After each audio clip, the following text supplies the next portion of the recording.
Okay, in a world stripped bare, where survival is a daily battle, what really matters? I mean, Like, what rises to the surface? What are the things we cling to? right. And that's kind of the question, I think, pulsing through the pages of what we're diving into today. Absolutely. We're looking at Homecoming, the 10th installment in Ada Dot American Survivalist series. Wow, 10th. Yeah. So this That's a is, lot. yeah, Yeah. if folks are familiar with the genre, this sits firmly in post-apocalyptic survival fiction. Right, yeah. And this one throws you headfirst into a community that is reeling from a pretty devastating blow. Yeah, so the story picks up right with the tight-knit folks of Patricia, Florida, Right. in the immediate aftermath of an attack that has, like, decimated a nearby town. Oh, wow. So you're right there with them as they navigate the urgent needs of survival recovery and the looming threats that still linger. Right.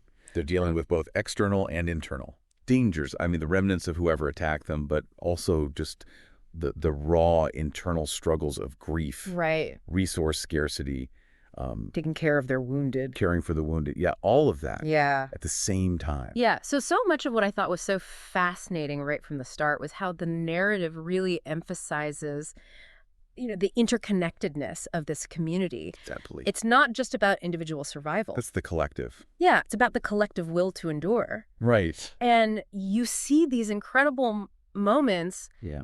even in the face of such grim circumstances, Yeah. where individuals step up to support each other. Right. And that really resonated with me.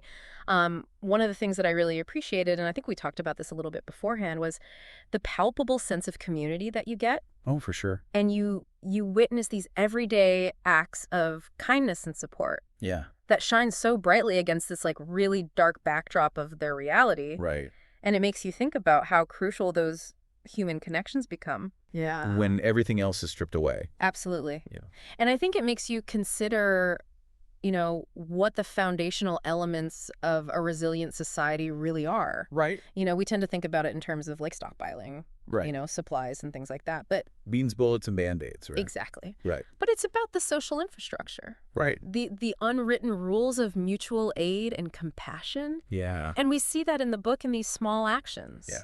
Yeah. And neighbors bringing bone broth to Fred when he's sick in bed. Right. That kind of thing. Yeah. Or Thad making merry breakfast in bed. Right, exactly. Just those little things Yeah. that add up. Absolutely. Yeah. Another aspect I thought that stood out to me was the sheer practicality of their survival efforts. Yeah.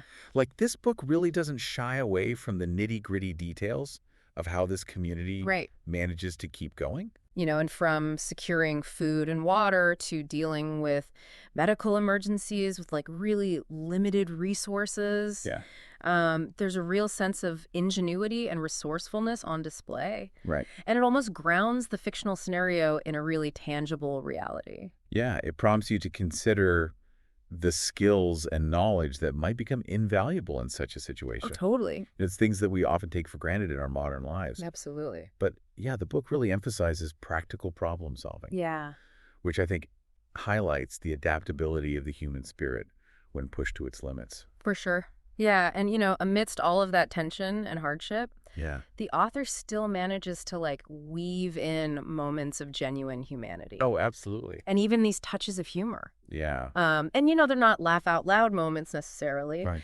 but they offer these glimpses of the characters' resilience and their determination to hold on to some semblance of normalcy. Right. They're not giving up. Right. They're holding on to who they are. And I think those lighter touches prevent the narrative from becoming overwhelmingly bleak. Yeah, for sure. And they really make the characters feel incredibly relatable. It's such a crucial element of storytelling, especially in this genre. Yeah. It's that the moments of connection and even levity Yeah.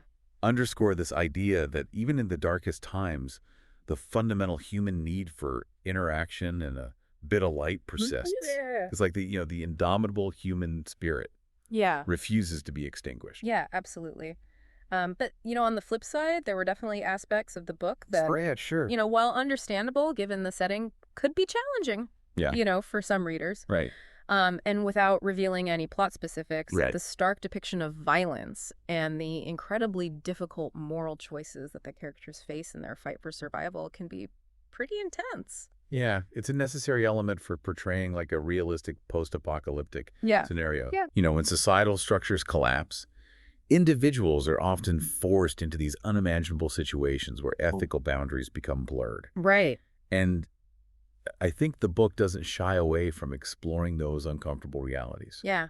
Absolutely. And I think the constant sense of threat Right. and the lack of any sort of guaranteed long-term safety for this community Yeah. can be a bit relentless. Right. You really feel the precariousness of their existence Right. and the ever-present danger that they face. Right. That constant underlying tension is a hallmark of survival fiction. Right. And I think it emphasizes the ongoing struggle Yeah. and the reality that even when immediate threats are dealt with, the fundamental instability of their world remains. Right. There's rarely a moment to truly let their guard down. Yeah. So, having spent a good amount of time immersed in the world of Patricia, Florida, Right. and the challenges faced by this resilient community in Homecoming, Right. um, I would give the book a solid 4 out of 5 stars. Yeah, I'd agree with that. I think it effectively balances the action and the reality of survival with the emotional weight of the characters' experiences. For sure, yeah. Yeah. So if this deep dive into Homecoming has sparked your interest in tales of survival and the power of community in the face of disaster, Yeah. we've put a link to the book on Amazon in the description below. Go check it out. Go check it out, and while you're there, please hit that like button and subscribe to our channel for more in-depth explorations of fascinating stories and ideas. Yeah. We really appreciate you joining us for these deep dives. Yeah, thanks for diving deep with us today. Yeah. We hope you found these insights into the challenges and the triumphs within Homecoming thought-provoking. What was the most impactful moment or your biggest takeaway from our conversation today? Yeah. We're always eager to hear your perspective. Share your favorite moment or any thoughts you have on Homecoming in the comment section below. Yeah. We genuinely love reading your feedback Yeah. and hearing what resonated with you. And if there's a particular book or topic you'd love for us to explore in a future deep dive, let us know. Yeah, your suggestions are invaluable in shaping what we delve into next. Exactly. So finally, let's leave you with this to ponder. Okay.